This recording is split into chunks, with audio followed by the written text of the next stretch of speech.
Hi guys, this is Kid Mobile Reviews from Singapore.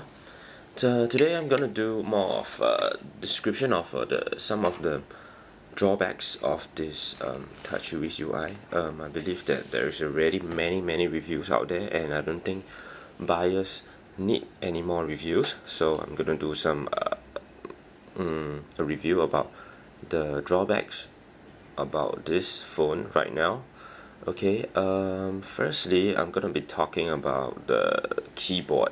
Okay, the keyboard that Samsung offered is actually a Samsung proprietary keyboard, and it's pretty much like the gingerbread keyboard. Okay, but they added a few tweaks to it, and they did offer the swipe keyboard as well. Okay, let me try to demonstrate some of the keyboard right now. Okay,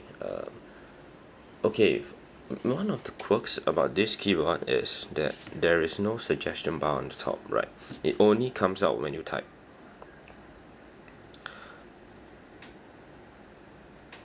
So you can imagine that it's pretty annoying, especially when it comes to the bottom. Okay, and every line you type, these lines that you're looking at will actually move up and down again and again.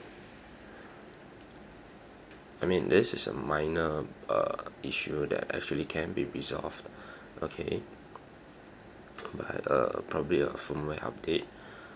But it is just one of the little things that bugged me. Other than that, I have to say, it's a pretty good keyboard, and it is as good as one of my favorite keyboards, which is the HTC Sense keyboard.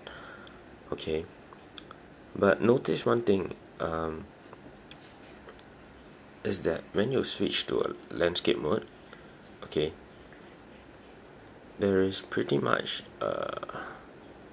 little space for you to view the things that you have actually typed, and it is a small issue considering the huge size of the screen. Actually, there should be a little more space for you to view what you actually typed on landscape. But yeah, like I said, this is a very small issue. Okay, the swipe keyboard that they actually offer, it's actually, yeah, pretty decent, I must say. Hi there. Okay, it didn't come out too well. Okay, but one thing that I wish to highlight is that swipe keyboard is actually meant for one-hand operation, probably when you're doing this.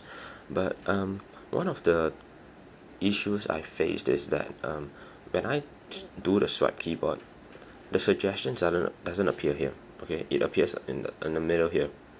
So it's like so being on one hand, I actually have to stretch my finger over to the top to touch the suggestions, okay, which in terms of user interface, I think this is it defeats the purpose for what it actually came out for. Okay, I mean, for people with small hands, they probably have to stretch a little more to actually touch the suggestions. I mean, what's the difference? I mean, you can actually put the suggestion on horizontally, right? Okay, so this is mainly about the keyboard. Okay, so moving on, another issue that I feel that should be fixed via a software update is that SMS app. As you can see, being in this SMS app, usually whatever I type in this box will, once it moves to a certain size, you actually fall into a scrollable screen. But whereas in this SMS app, it doesn't. It actually falls into a very big box. So basically, whatever that is typed before, the threaded SMS before, can't be seen anymore. It kind of defeats the purpose of a threaded SMS, because the purpose is for you to see your previous SMS while you're typing. Okay, so, but no, this kind of defeats it. I mean, no big issue. Like I said, it can be fixed pretty easily, and there are third-party SMS apps like Go SMS and Handsend SMS that actually fix this. or rather this is their feature all by itself, and probably personally I feel that it's probably an oversight on the part of Samsung implementation. Okay, next point I'm moving on would be the browser. Let me get to the browser for you. Okay, I'm actually running on HSDPA now. I can actually demo the speed of it right now as well. Okay, so like I said, okay, this is a very smooth implementation of the browser.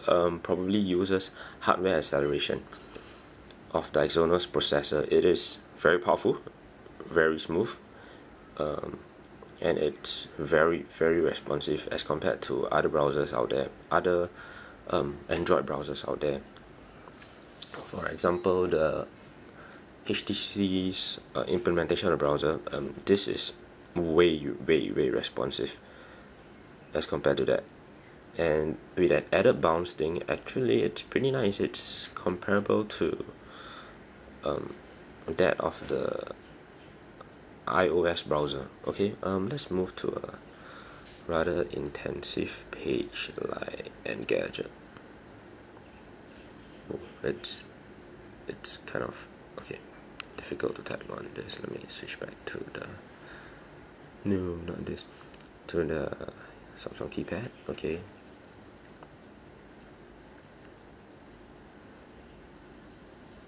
pardon my bad spelling. Engadget.com. Okay, this will bring me to the mobile site, which as you can see, do you see how smooth the scroll is? You can just swipe one swipe all the way to the bottom. It's pretty impressive. It's very smooth. Even before the site was fully loaded, it's really scrollable, and most of the words are already loaded. As compared to the iOS browser, iOS browser can't move all the way to the bottom with one swipe. It actually needs multiple swipes. No matter how fast you swipe, it only moves by a certain amount. It's probably a feature for them. I mean, implemented by Apple, so it boils down to personal preference. Okay, we're gonna go to the more heavy side, the desktop side, and we'll see how fast things load and how things are actually featured. As you can see, the flash elements are really slowly loading up over HSDPA. Is pretty fast, I must say. And as you can see, there's little checkerboard that can be observed. All the LED words are actually, oh, there you see. But it's barely, you barely see it, I must say.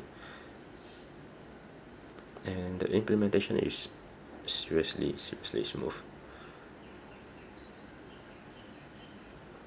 Oops, their competitor, but yeah. But as you notice, personally I feel that there is something missing out, which is the text reflow that is usually implemented in most of the Android phones. Right here, a double tap does not bring me there, whereas for things like the Nexus S, yeah, it does bring you the text reflow when you double tap. Whereas here, the text reflow only happens when you double tap from the 100% zoomed out mode, like this. Yeah, and this text reflows is actually a very very clever idea. Personally, I feel it really makes reading on a big web page much easier, as you don't have to scroll left and right. You only have to scroll in one direction. Okay. See, surprisingly, it reflows itself, but when I zoomed out, but not when I zoom in. See, yeah, probably something left out in the Samsung implementation. I'm not sure, but yeah. And one thing I have to say that in Nexus S, the latest Google browser, actually they implemented in such a way that when you zoom, pinch to zoom, you can actually move around with the two fingers, like the iOS browsers. But in this implementation, yep, it doesn't work.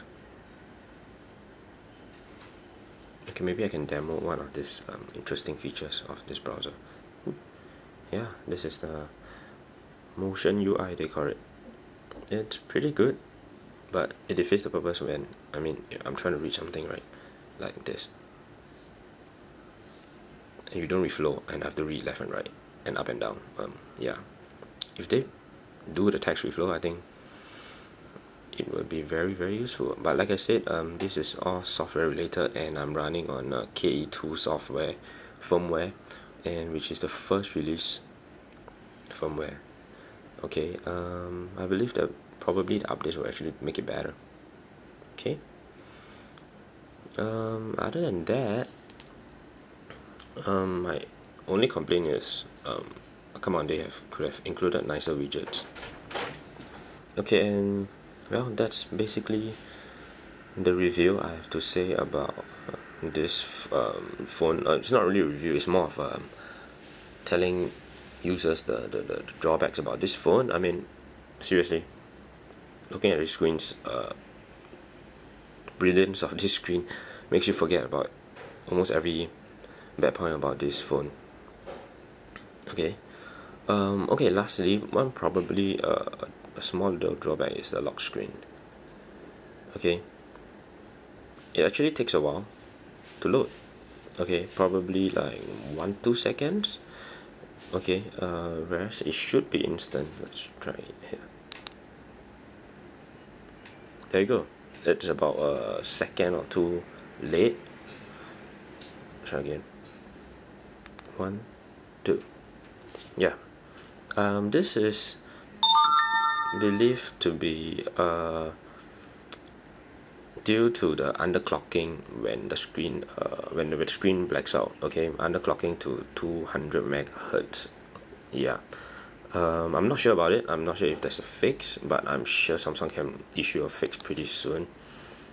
Okay, other than that, I must say the battery life of this phone, it's awesome. I came from Desire HD, and yeah, the battery life of Desire HD is terrible, simply terrible, and this can last me throughout an entire day with about 30 to 20% left, even with the whole even with heavy usage the entire day, web browsing, SMS, reply of emails, playing of games. Yeah, and it leaves me with a lot of battery.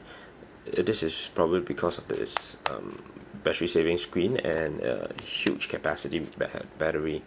Okay, in terms, yeah, I mean, seriously, there's nothing much I can complain about this phone. Mainly it's software related. Other than that, I would say it's close to perfection. Okay, so for those that are looking to buy this phone, yeah, I think you will enjoy it, and it's worth every cent you pay for it. And yep, that's about it for now from me.